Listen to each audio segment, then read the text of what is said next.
he shouldn't be making any further statement like this. And this is not the first time he's making such statement. Time to time again, he keep making it. And it comes to a point that I'm wondering whether is he genuinely believing in this or is it just a political stunt?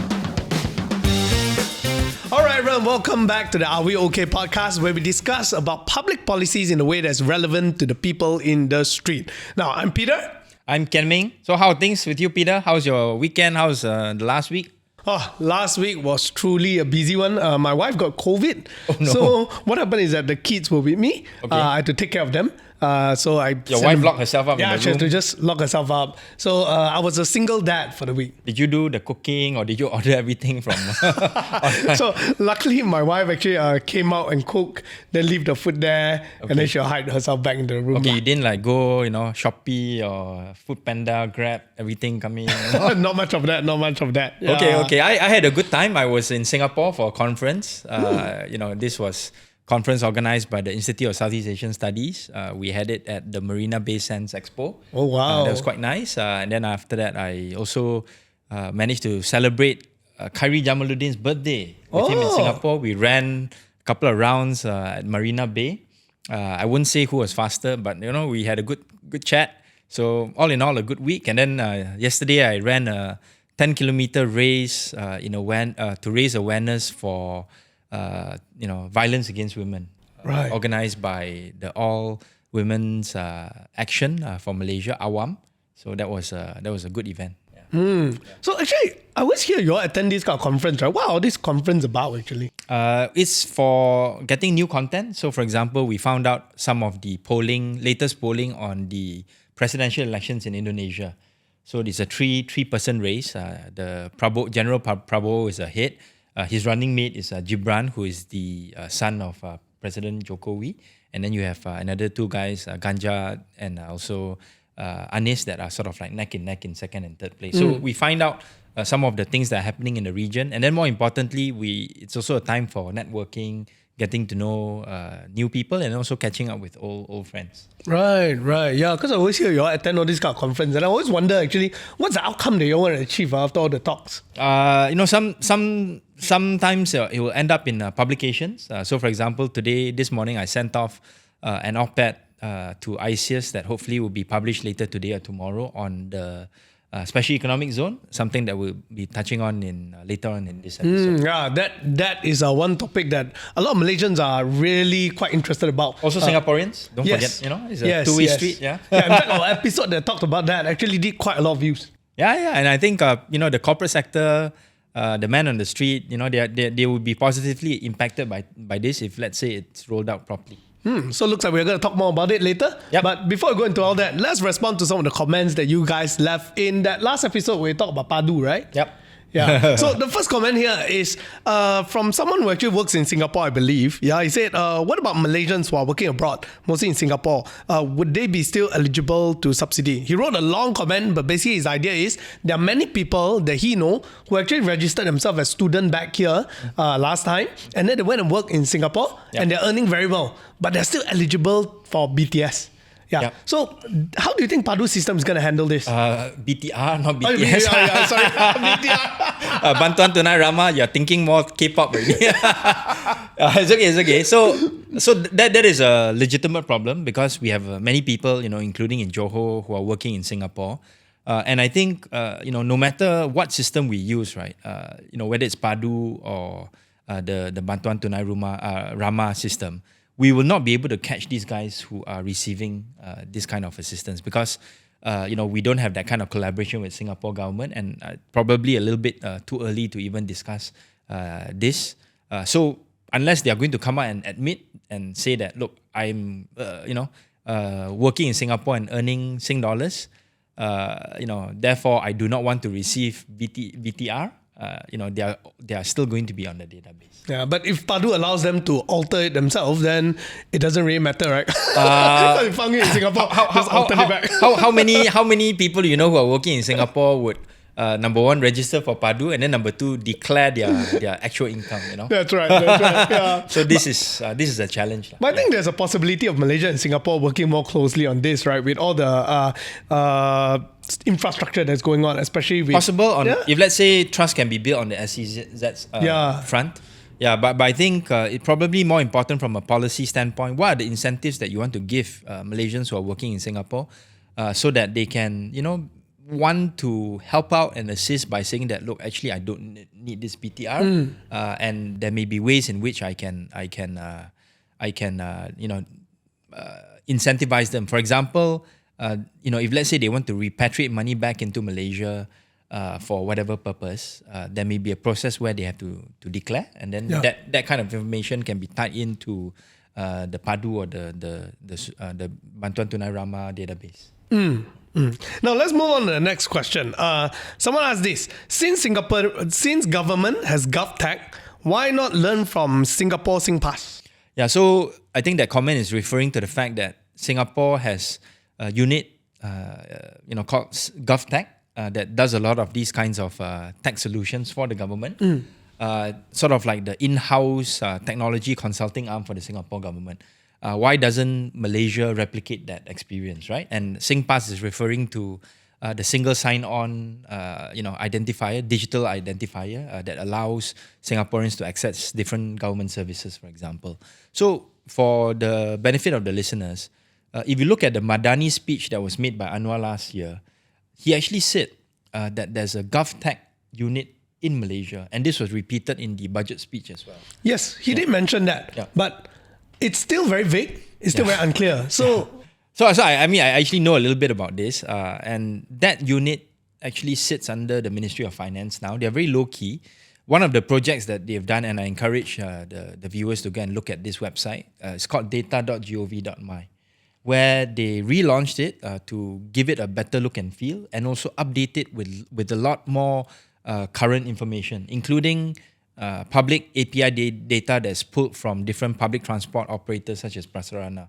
So, for example, they pull data showing ridership on the LRT and MRT, and it showed that when Coldplay had that concert in Bukit Jalil, that was the highest number of people taking LRT to Bukit Jalil, and then of course after that 80,000 people went to the stadium, but only 50,000 people actually took the LRT from the same stadium to leave. So a lot of people actually would have taken Grab or maybe hung out until the morning and would have some of them actually walked to nearby stations because the station in Bukit Jalil was too crowded. So these are the kind of projects that the GovTech Nucleus unit is currently doing in Malaysia, and I think if let's say they can be part and parcel of the Malaysian Digital ID project, which is now led by MIMOS, that would hopefully lead to a better system and something that's closer to what SingPass is doing in Singapore. So this leads me to the next question, which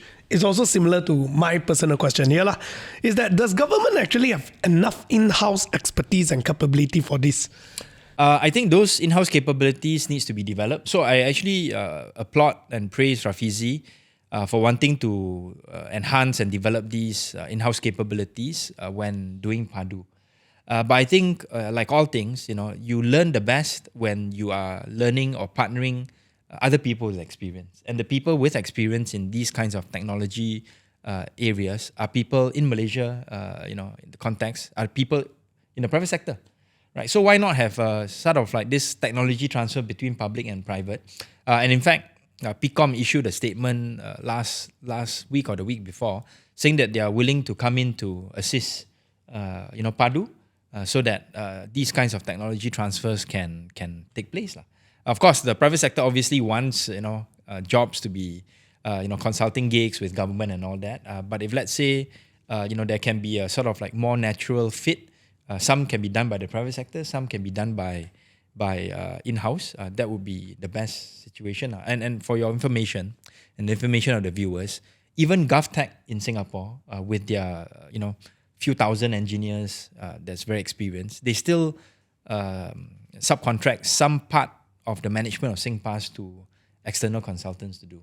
Right? So there's always the role for the private sector to play. It's just about finding that balance. So, Kian Ming, how big is actually that GovTech unit in Malaysia? Because when you mention Singapore, there's like a few thousand people, right? Yeah, Malaysia actually how big? No, so for GovTech Singapore, you have to understand they've been in existence for more than 10 years.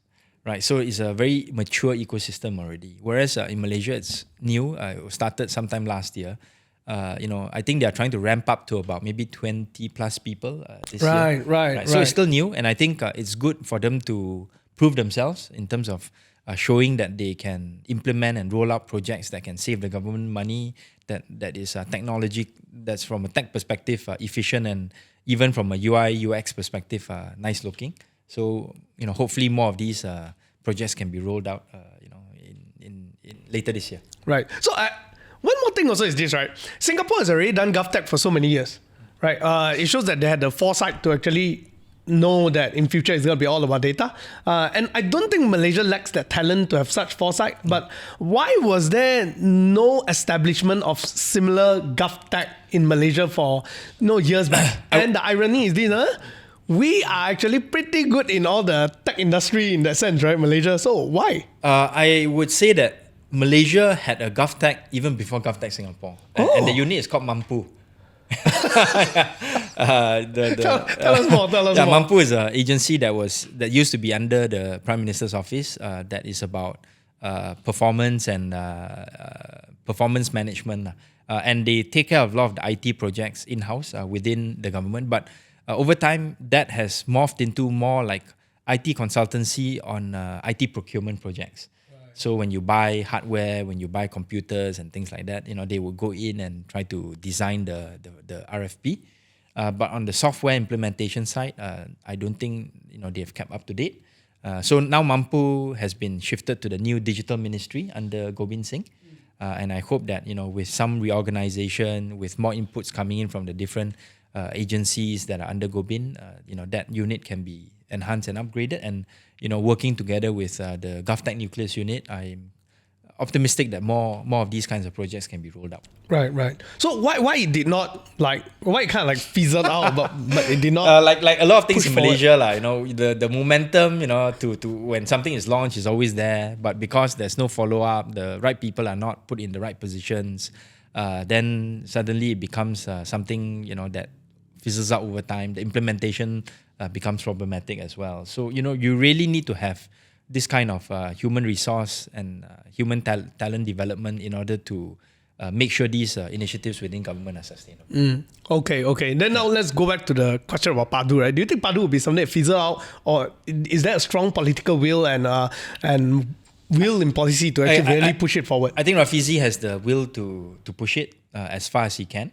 So we'll wait to see, what happens at the end of March when the registrations are supposed to come to an end, to see what the numbers are, and if let's say the numbers are not sufficient, what will Rafizi do in terms of trying to use the PADU data set to roll out the subsidy targeting mechanism. So we'll have to wait and see. Yeah. Right. I personally hope that it won't fizzle out. I think it's already. The start wasn't that great, but I think that's how everything is, right? You start with something, at least you move forward from there. Yeah. I just hope that it doesn't become a white elephant project. Yeah. Well, we'll have to wait and see what happens at the end of March. So we'll revisit that topic again. I'm sure we will.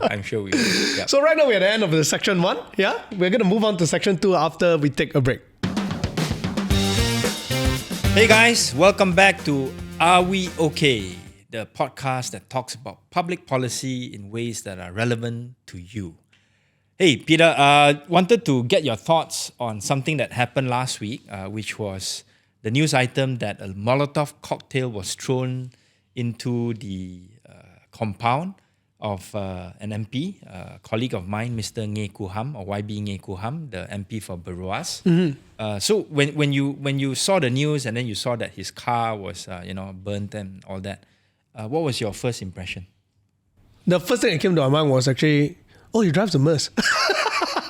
Okay, and so yeah. But after that, it was like, Molotov cocktail. Yes. That's very intentional, man. It's like, why do you do that? Because there's always the chance that it could have just burned down the whole house, Yes. Yeah, and it's literally a threat. It's not a simple threat. It's crazy. It's crazy. And these kinds of things is not really consistent with the political culture in Malaysia, right? Yes. Other countries, that there has been violence and even assassinations on politicians, on prime ministers. But, so far in Malaysia, thank goodness, we haven't had this kind of incident before. Right? So, when you read about this, Did you understand the context, leading up to that incident in terms of some of the remarks that YBNA has been making in the media vis-a-vis, appointments of his proposal of appointing non-Muslims to sit in certain Sharia councils? Yes.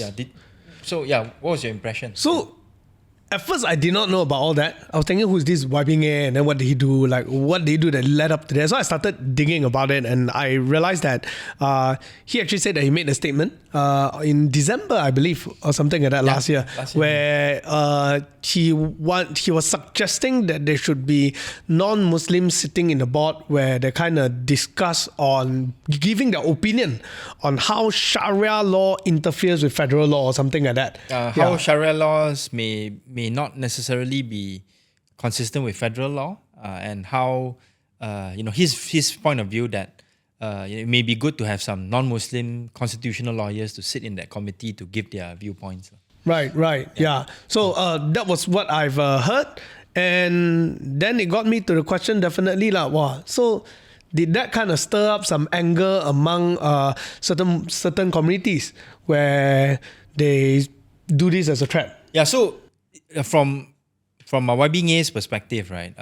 He was making this suggestion, I think, from a place of good intentions, in the sense that I'm sure many people are aware that there have been some cases, a small number of cases, where, for example, the husband converted to Islam, non-Muslim converted to Islam, and then took one or all the kids away. Yes. And then the mother is left in the lurch, right? That's right. There have been some cases like that where, there has also been some moves to try to amend the federal constitution or amend certain regulations to say that you need the consent of both parents, ibu dan bapa, not just one parent, to agree to these conversions from non-Muslim to Muslim. So he came from, I think, a well-intentioned place, but I think he wasn't fully aware of all the facts, and I think from a process standpoint, he also made a mistake.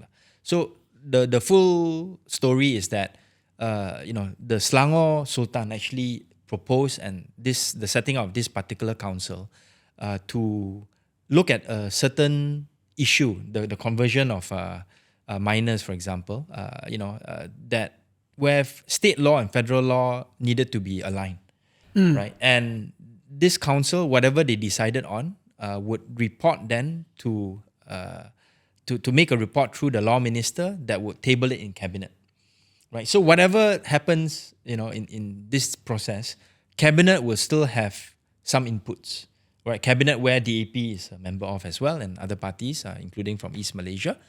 And there is a process by which different inputs can be brought into this situation. So from a process standpoint, he was mistaken already, right? So you don't need to those kind of input points will come in through different ways. Right. So you don't really need a non-Muslim to sit in that board, but rather after that, when it's being suggested and raised in the cabinet parties and people can actually just give their input. Yes. And then the other thing is, you do not make this kind of proposal or suggestion public, because this is something that a lot of non-Muslims do. Very sensitive. It's very sensitive among the Malay community. It's as if you are trying to say that non-Muslims want to have a say in how Muslims conduct and run their religious affairs. Yeah.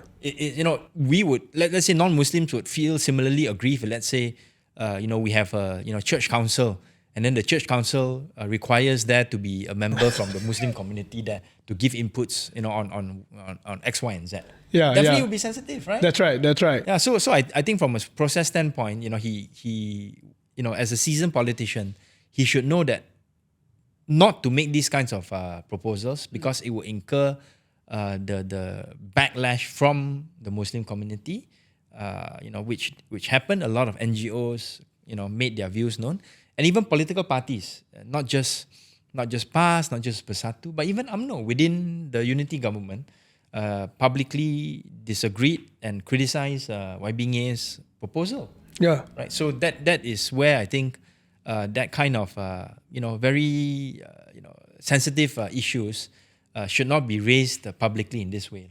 Right. So before we go into like who actually threw the Molotov cocktail, because the latest development, they actually apprehended a suspect, right? And they actually questioned 8 people or something like that as I was following this news. Now, why would a seasoned politician make such a mistake? Because it seems like this is actually a known fact. I believe you're long enough in politics, you should know what battles to pick, right? Yeah, so I've worked with YBNA for many years, 2 terms in Parliament when he was an MP. And I think he really has good intentions, genuine intentions of wanting different viewpoints to be heard and all that. But I think this is where, maybe not really mixing around with, enough people in the Malay community actually is detrimental in the sense that you don't know how to read the room with regards to what the feeling among the Malay Muslim community is in Malaysia. I have that. I have been fortunate enough to represent a Malay majority constituency in Bangi. So I know that this is something that is really, really sensitive. I would not touch it with a 10-foot pole. And I think this is where YBNA, realized he made a mistake and he had to apologize for it. But going back to that suspect, I think the police were at pains to say that this was not politically motivated in the sense that this individual did not belong to any political party. And I think the other mistake that YBNA might have made is that in his press conference after the incident happened, he said that, he alluded to the fact that this may have been as a result of provocation on the part of political parties. And he named Bersatu, he named PAS. Yes. But I think, without any proof, without any, substantive evidence, it's not so responsible to put the blame on political parties like PAS and also Bersatu, because even UMNO made statements like that to condemn you, right? So why you want to single out PAS and Bersatu? So I think would have been better if he had just said that this is something that we do not approve of in the Malaysian political context, and hope that the police can trust in the process that the police will find the perpetrators and then move on from there. Because his statement also provoked reaction from the PAS and the Bersatu politicians to say that, he shouldn't blame us, he shouldn't blame the PAS and the Bersatu politicians. He should look at the reaction from the larger Malay community. And I think this is a lesson to the non-Malay politicians, in all parties, that when it comes to religion, you have to tread very carefully. Yeah, I think that's why after also the Hamza actually came out and then he said that like whatever that statement that you made the other day itself, I don't need to do anything also. I think people will just do something about it, Yeah. The The statement that YBNA made was quite provocative. Yeah. So this makes me realize one thing about politics is that it's very important that you need to pick your battles, right? And how do you actually do it? Because like on a normal basis, especially someone like me, right? I'll just say whatever I want. Yes, there's still the art of picking battle, but not as delicate as politics. So why do some politicians time to time again, when they're so veteran, they make funny statements that provokes things, right? And I personally, over the years of reading such news, I've come to a point to actually think that sometimes they're purposely making it to get certain reaction. Like, for example, right? Certain very seasoned politicians, which I recall at one point, Ahmad Mazlan made some very funny racial statement. And after 2 weeks later, he'll make an apology again and say, oh no, that was taken out of context. And my observation was this, when he makes that statement, during the time I was in UPM, I would see a lot of all the like Metro Harian or the little, paparazzi style Malay news will cover it a lot. And most of the people who read it are people from rural areas. Yeah. And when he make that apology and explains it, it will not appear in those publications. Yeah. So what my suspicion is, it kind of is an act to plant a seed of thought and then later revoke it in general mainstream urban papers, but let that continue to simmer among rural people. Yeah, so this is something that's quite often practiced among Malay politicians, whereby they feel that they need to show their Malay credentials. So when it comes to showing their Malay credentials, they need to say certain remarks that are reflective of Malay nationalism. Right. So this is something that a lot of I think I've seen like you, many Malay politicians go down that route lah. Of course, I think in this day and age where those kind of tactics may seem a little bit crass, it may not sometimes be so obvious. It may be, it may be trying to use other ways to signal their Malay nationalism, for example, by criticizing certain non-Malay politicians, criticizing certain non-Malay politicians that are not liked within the Malay community. So that is your way to show your Malay nationalism. Right, So right. there are different tactics to do it, and usually those kind of things will be helpful to certain individuals when it's closer to, let's say, UMNO elections, for example, or their party elections. Sometimes these kinds of things. There is a timing to it. But for YBNA, I don't think there's any larger strategy. I think it's just the way he is. It was a genuine mistake. It's a genuine mistake of which he has made quite a few. So doesn't matter. We move on and we thank the police for their investigation, and we can see that this hopefully can stop here. But I want to move on to another sort of since you brought up these kinds of nationalist rhetoric, I'm sure you've read recently the kind of remarks that Dr. M have made in regards to the Chinese and the Indian community in Malaysia not being totally loyal to Malaysia because they have divided loyalties. They are still loyal to their motherland, so to speak. So when you read that, what do you attribute it to? Is it Dr. M getting senile, or is he just raising these kind of things because he wants to distract people from other issues in the country? What is your reading of it as a man on the street, so to speak? So for me, I definitely disagree that being a Malaysian, right? I definitely disagree. And Your divided loyalties or not? No, man. For me, I'm a Malaysian. I don't even want to migrate. And that's why I'm staying here in this place, right? I could have migrated. But my point is this. I think that he shouldn't be making any further statement like this. And this is not the first time he's making such statement. Time to time again, he keep making it. And it comes to a point that I'm wondering whether is he genuinely believing in this, or is it just a political stunt, right? To create more news, right? And after speaking to quite many people, actually, I realized that he genuinely believes in this narrative. And that is in line with the book that he written, The Malay Dilemma, right? Correct. After listening to the podcast that he had in KS, Keluar Sekejap, right? And he said that Chinese Indians are not willing to assimilate. I can tell you my view, right? I don't even mind changing my name into a Malay name. Like Indonesia, for example. I'm okay.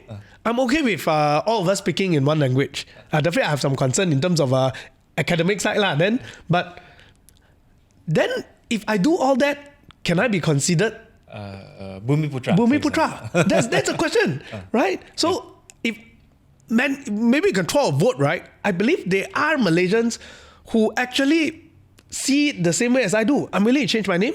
I'm willing to, go to one language school or whatsoever and converse Malay fluently, right? But does that make me to have sort of like equal rights, so to speak. Don't talk about equal right lah. At least you stop saying that lah. At least you stop suspecting our loyalty lah, right? Yeah. So I think Dr. M is sort of like a product of his generation. Not to say that people now don't think like that, but I do think that it is something that is symptomatic of people who were born in the pre-war era lah. And I've seen that interview that he did with this particular Indian talk show, meaning from India, and he was pressured a lot on these kinds of things, these kinds of issues, and his response was like what you say, something that was very natural to what he really believes in. And I think for us as Malaysians, we are fully cognizant and respect the Constitution. I don't think we are of divided loyalties. I think, Malays, Chinese, Indians, and East Malaysians, we all think that this is our homeland, this is our country.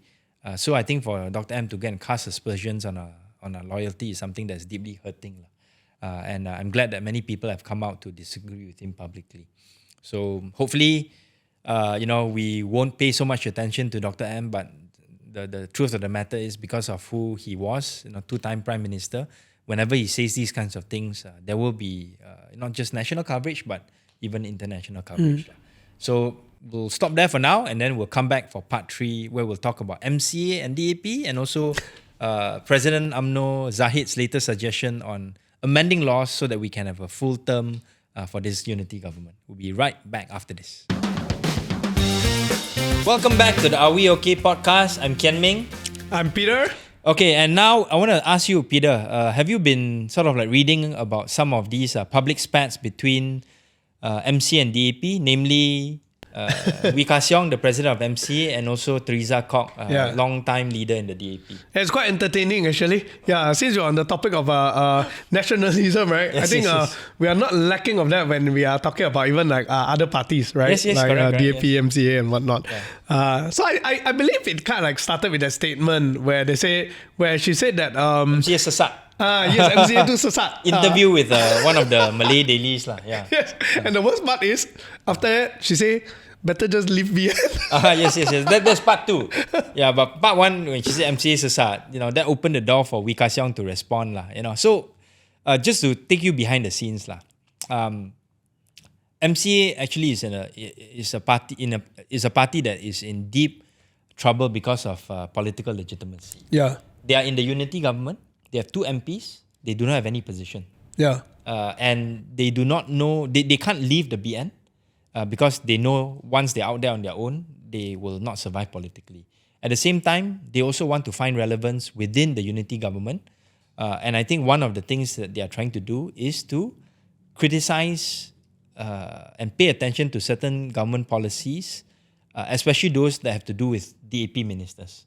So they are playing the role of trying to check and balance DAP within the context of the unity government. Right. But why so specific? I know it's arch nemesis all this while, but why so specific picking on DAP? Because kind of like at this point, why not just play the check and balance for the overall, right? Because if you're just nitpicking on DAP, I mean, DAP is damn strong right now, man. And you've already lost a lot of confidence among people. Why pick that strategy to even start with? So, from the perspective of the MCA leaders, they need to gain back legitimacy among the non-Malay, especially the Chinese voters, right? By picking on PKR, by picking on other parties, you may not necessarily be able to gain back that legitimacy. Although it maybe in some issues they may be able to, but because DAP has had a history of looking at MCA and seeing MCA as the main political rival, not me personally, but there may be other leaders who are of that opinion.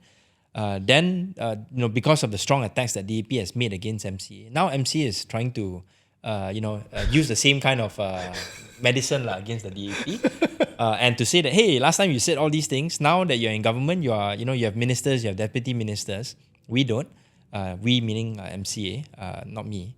Then are you walking the talk? Are you walking the talk that you said last time?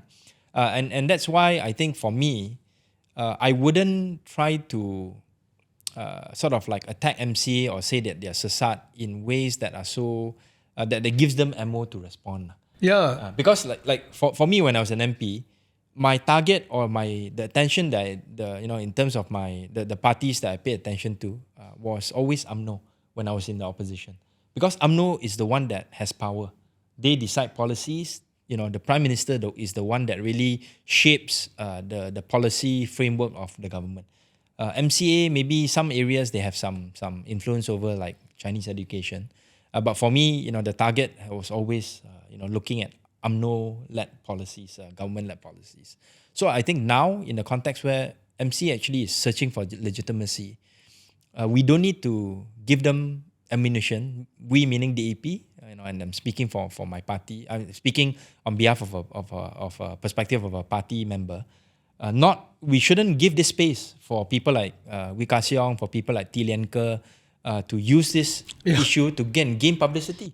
Because then they will issue statement and say, oh, I've done this and that to check and balance, blah, blah, blah. And then this will appear in certain headlines, in certain newspapers. Yeah, that's right. Like, okay, as a man in the street, like myself, like that, when I see this kind of situation right now, right, I feel like it's very, very petty. It's so petty that it doesn't look good on DAP to even like do these kind of things, because you already win already. You already win. You don't need to say anything more. And as a rakyat, right, I just want you all to do your job and go and focus on what needs to be done. Yeah, don't give me all this kind of drama to a certain extent, because all this drama is not beneficial. So the drama is good for the newspapers because they have something to print. Yeah. But in terms of the larger public narrative, what the man on the street actually wants the unity government to do, it doesn't really help. Correct. Yeah, and because, as a man on the street, to a certain extent, when I'm looking at all this kind of news, I feel like you're very free. Yeah, it's very entertaining. And so sometimes I really do not know when they make this kind of statement towards each other, right? Is it they purposely trying to gain publicity? Because if your perspective is to gain publicity, as a rakyat, honestly, it's a monkey show. Even whoever I see win, like you can show me who win better also. For me, it doesn't make me view you as a better person, nor does it make me feel like you're lousier. It's just fun to watch. Okay, so let me take you behind the curtain again. So when these kinds of things happen, right, definitely the Chinese press will pay a lot of attention to it. They will publish, and then they will also give space for, Wee Ka Siong and T. Lenker to respond, and then for Theresa Kok to also counter-respond, and she did by saying that MCA should leave BM. So those are, so when sometimes politicians look at those kind of coverage, right, they may feel a bit swang. They may feel a bit like happy because shock sendiri in a sense, because their names are appearing on the newspaper, right? So sometimes don't discount the fact that politicians really love publicity. The publicity may not necessarily be good, but it's out there, and then that's what will make them and maybe some of their supporters happy to say that, hey, yeah, you're whacking this guy, and then the other side will be, you're whacking this person, and it just goes down this rabbit hole that I think is not so productive. It's a media business. Yes. Got news. As long good news, bad news doesn't matter. As long as got news, it's called good news, right? Not something. Not all publicity is good publicity, That's my opinion, Okay, but let's. Any more remarks on that the MCA DAP thing that you want to ask do you about? actually get calls after that? Like people will be like calling, hey, what about Dr. Ong? What do you think about her statement? Anything you want to say? It used to be the case whereby when these kind of statements pop out, some newspapers will call me for comments. But I've had a history of saying that I do not respond to these kind of issues. Right. If you want to ask me to respond to questions, the questions have to do with public policy. Right. You want to ask me about economics? Okay. You want to ask me about the SEZ? I can answer. You want to ask me about inflation? I can answer. Right. But if you ask me about this kind of spat against between X, Y, and Z and A, B, and C, I say, sorry, you ask somebody else. One more question. Is there any known politician, like how you all have a list, right? Like, these few people tend to get themselves into this kind of spat. Is that like that? We know. And the journalists also know. Then this will go there and play along. Yes. So that's a little bit of the behind the scenes thing. Let's move on to something more substantive, which is Deputy Prime Minister Zahid Hamidi's proposal to table a bill to ensure that the unity government can last until the next general election. That is something that's quite substantive,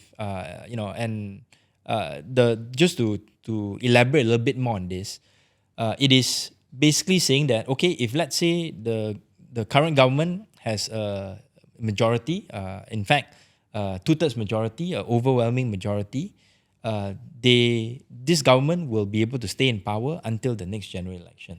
And that has provoked certain responses, including from Sarawak, to say that actually this is too dictatorial, too sort of like heavy-handed. What is your viewpoint in terms of this kind of proposal? I can understand where is it coming from, because as a Malaysian, we have already gone through several times where the power is being taken away. Whether all these Langkah here, Langkah there, and then now somehow we want to talk about Langkah again. So to a certain extent, I'm in favor. But yes, that also leads to another question. Is that true democracy? Then the more important question also is, how does this bill even work? How are you going to structure a bill like that? That is the mother of all questions. I can't even start from where to even structure this thing. So actually, that's the key question.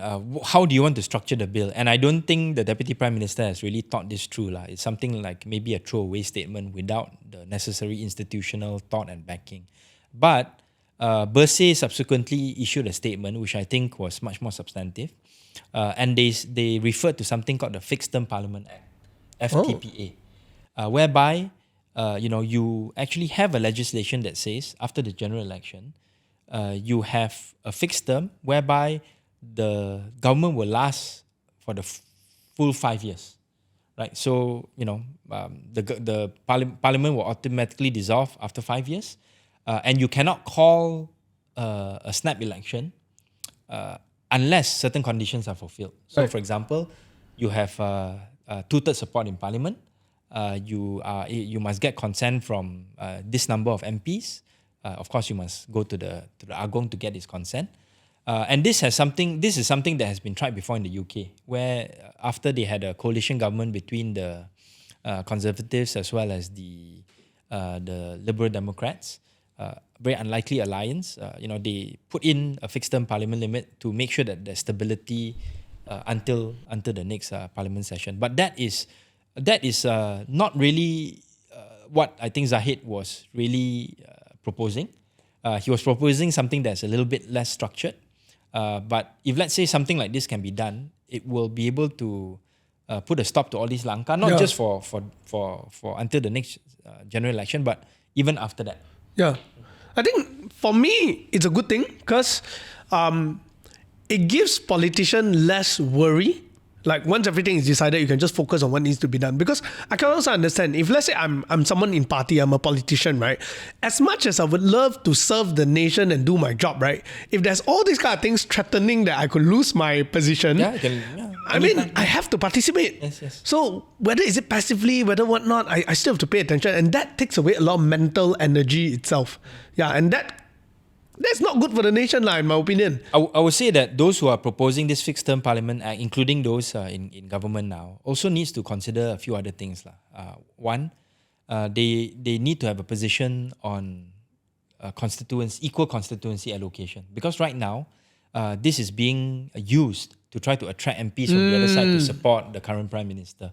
So if let's say you say, okay, everyone has the same allocation, then you would stop this kind of practice of trying to gain support from this to that kind of thing. And then also the other issue that I think needs to be discussed is to strengthen the anti-party hopping law, so that if let's say you support the Prime Minister that's not from your party, you would automatically be sacked from your party, and then you will lose your MP position. Yeah. Right? So those two things I think need to be considered together. So then now this leads us to the next thing, right? Because Anwar actually did say before he was a Prime Minister, he said that he's going to practice equal allocation at the time.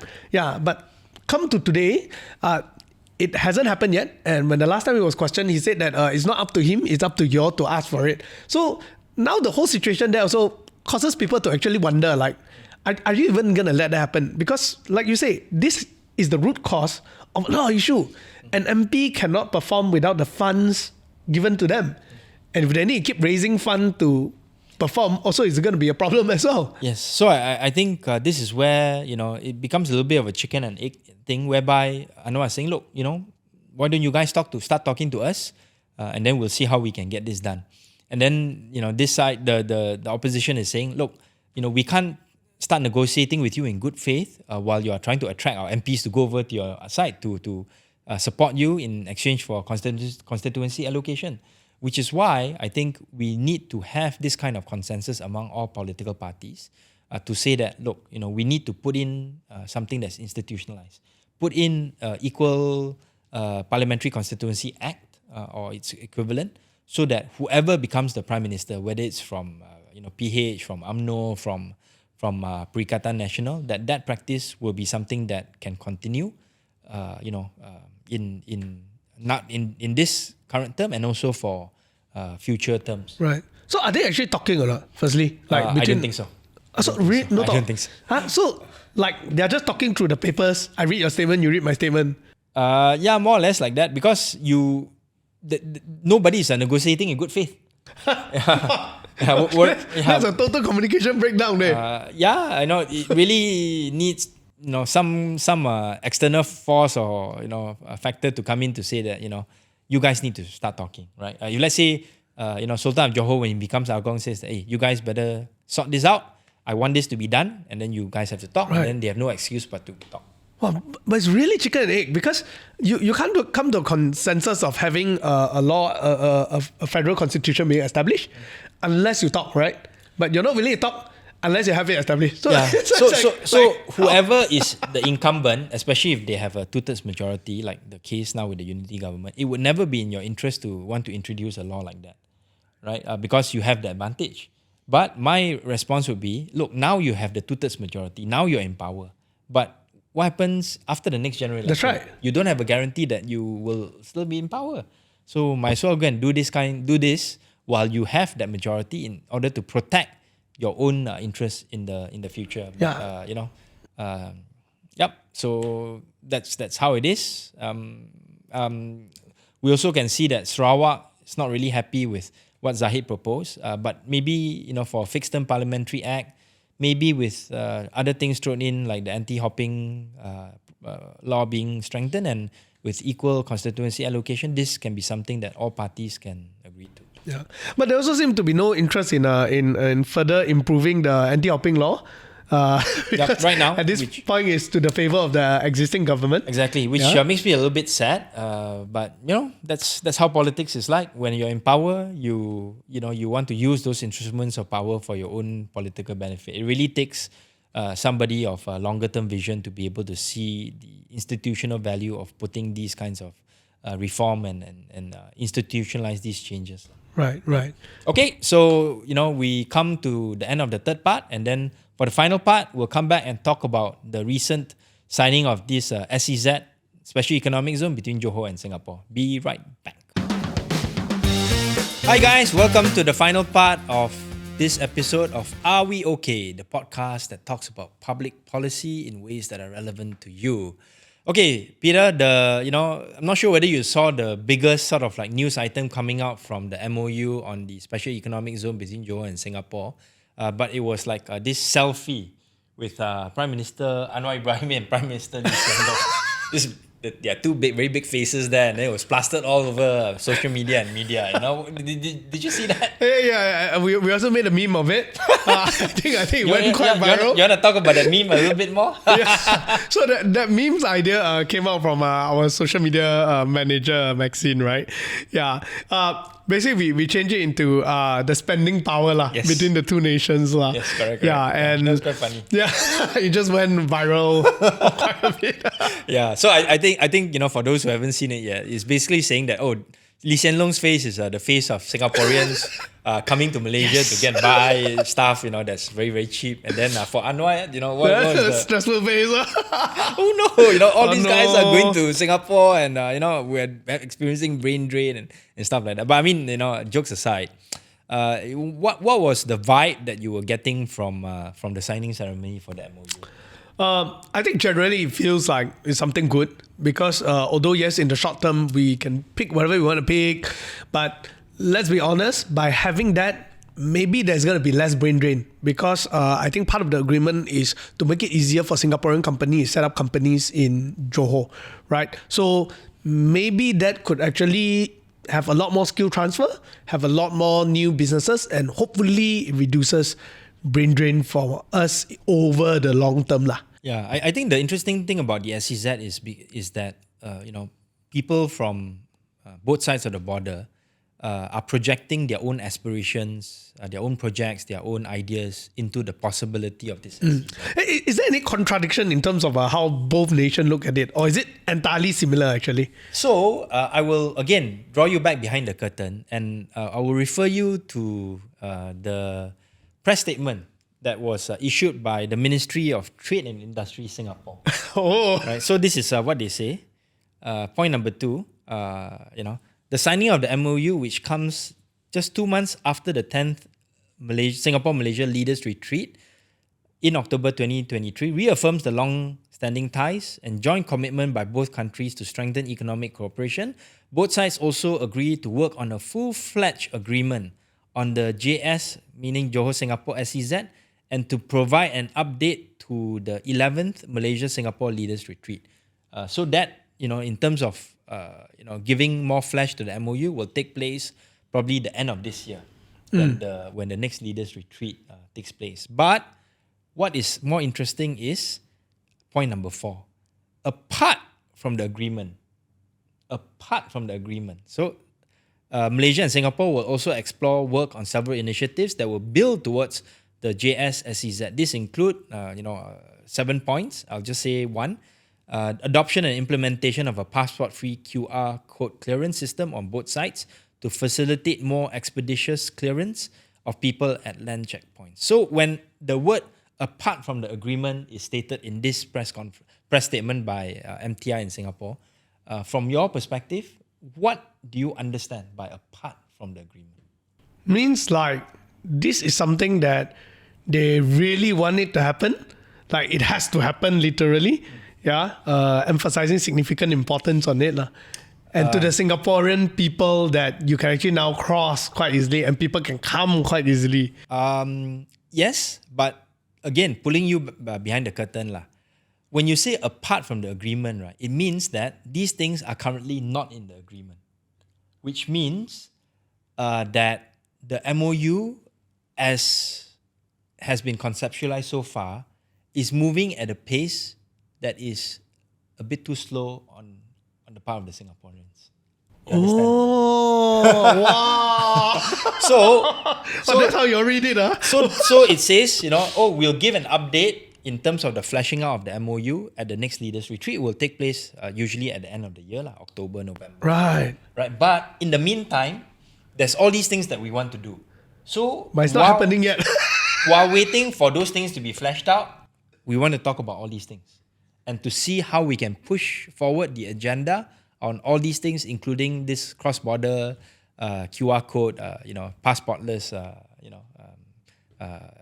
access from Singapore to Malaysia and also from Malaysia to Singapore. Right. So this is basically Singapore signaling to Malaysia that you are working too slow, in terms of the details of the MOU. But in the meantime, these are areas that we want to work with, and we're happy to work with you, your ministries, your agencies, in order to push the envelope to put more flesh to the meat in anticipation of the next leaders retreat. And some of these things, as we discuss it with the right counterparties in Malaysia, can find itself into the MOU.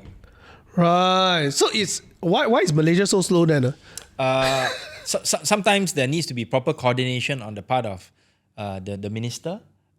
In this case, this is Rafizi Ramli, and also the different agencies that are part and parcel of the ecosystem. Right. So usually, what happens is that there needs to be interaction at the working level.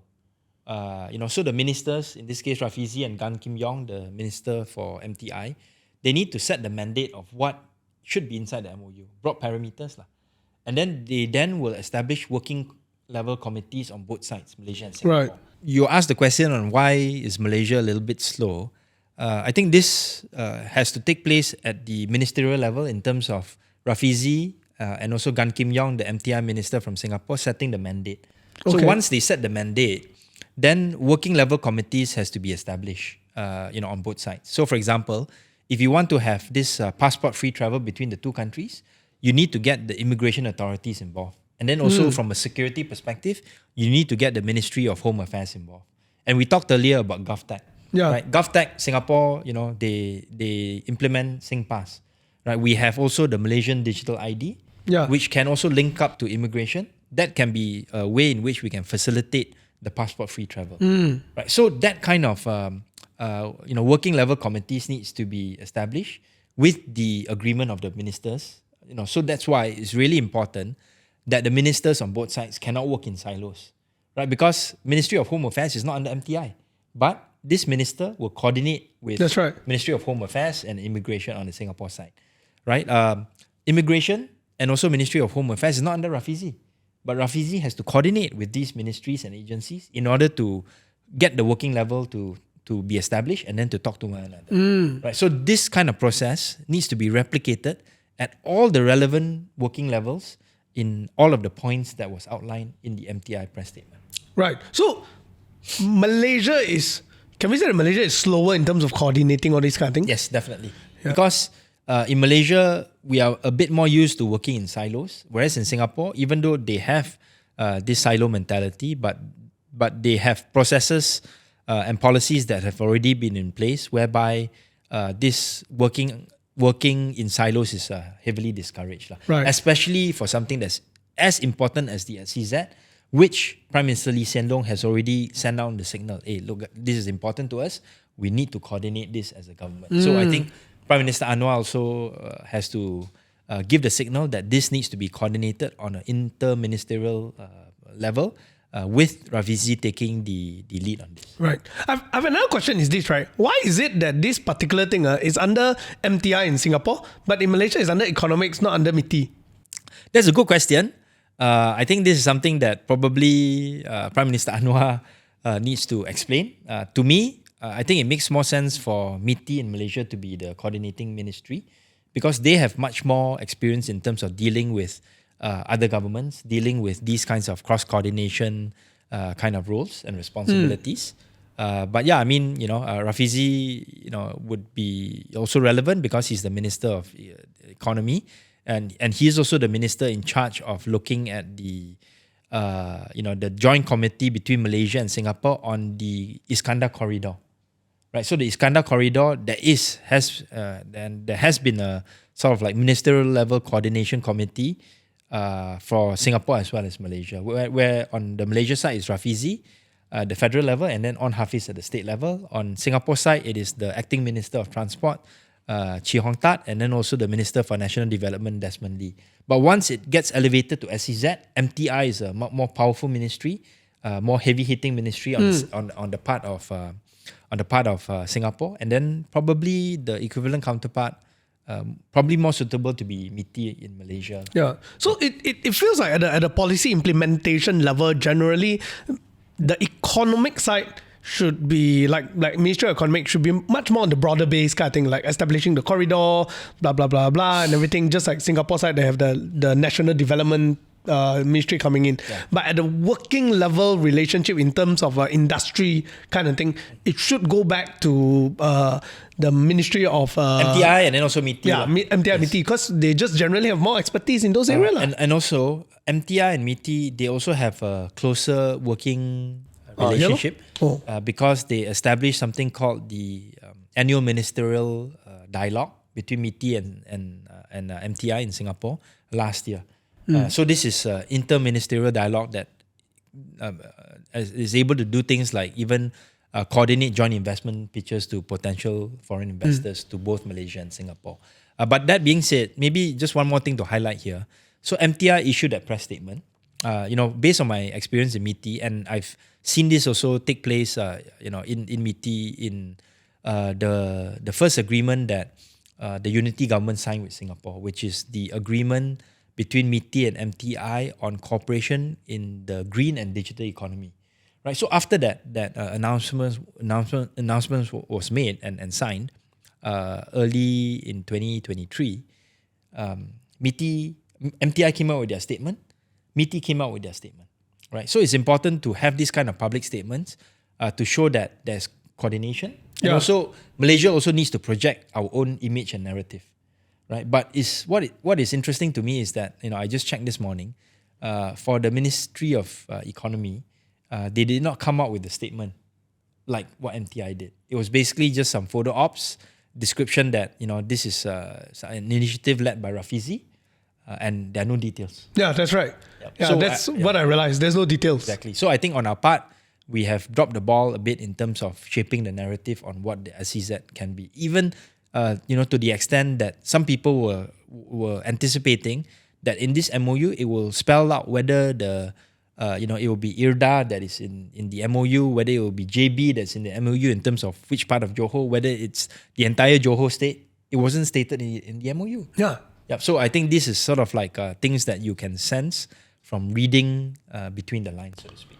Right. And would it be too much for the economic ministry because they have to roll out the subsidy thing, which is already a very, very big thing? Yeah, Padu, and yes. then another one more big one is this SEZ. And in my opinion, this is extremely important because the combination of Malaysia and Singapore being able to use the same piece of land and provide the same industry, it's also a great avenue to attract foreign investment from other country.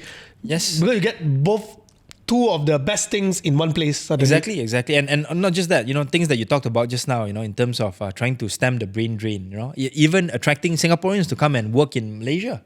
Because you can get bigger properties and nicer houses in Iskandar region and all that. So This is something that I think is a priority for both governments, and I think both Gan Kim Yong on the Singapore side and Rafizi Ramli has their work cut out for them in terms of being able to work out the right processes, set up the right working level committees, and involve the right players in the ecosystem. So let me just add one final point that I think needs to be discussed within the context of the SEZ. There needs to be mechanisms by which the private sector on both sides of the border can give their inputs and also put in projects and proposals as part and parcel of this SEZ. So, for example, GLCs in Malaysia and Singapore are thinking, hey, how can we work together to, let's say, build a smart and green industrial park in Johor, where we can put in data centers, where we can put in testing for autonomous vehicles, where we can put in manufacturing that is state of the art, in the semiconductor or the automotive sector, right? So they should be allowed to give inputs to the right stakeholders, to the right people within both ministries, and come up with a proposal. Singapore GLCs may want to work with Malaysian private companies. Malaysian GLCs may want to work with Singapore private companies to build up different ecosystems within the Johor SEZ. Right? So they also should be allowed to give inputs and to put this on the table, so to speak.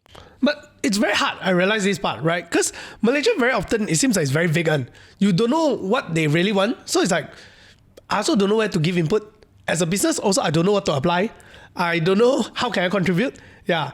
And it's not like Singapore, everything is very, very clear. They tell, okay, we're going to do A, B, C, D, E. We are looking for these kind of people. Malaysia don't seem to have that very strong practice of that. So there is a precedent for this, and I think it's a precedent that we can learn from.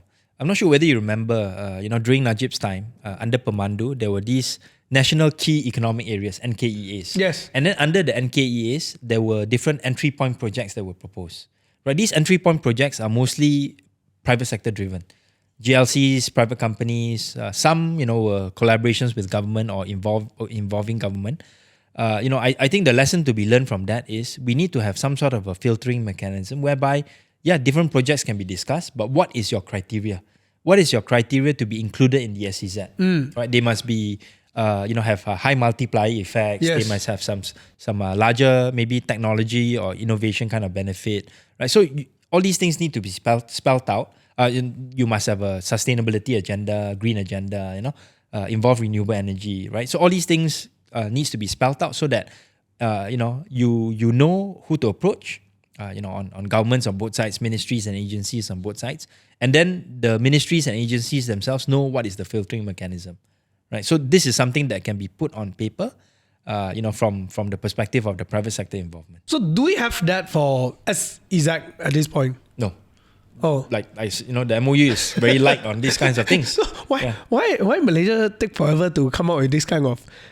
It's not rocket science. I think maybe like you said, the minister Rafizi is busy with PADU and other subsidy rationalization or subsidy targeting prerogatives. So that's important things for him to do.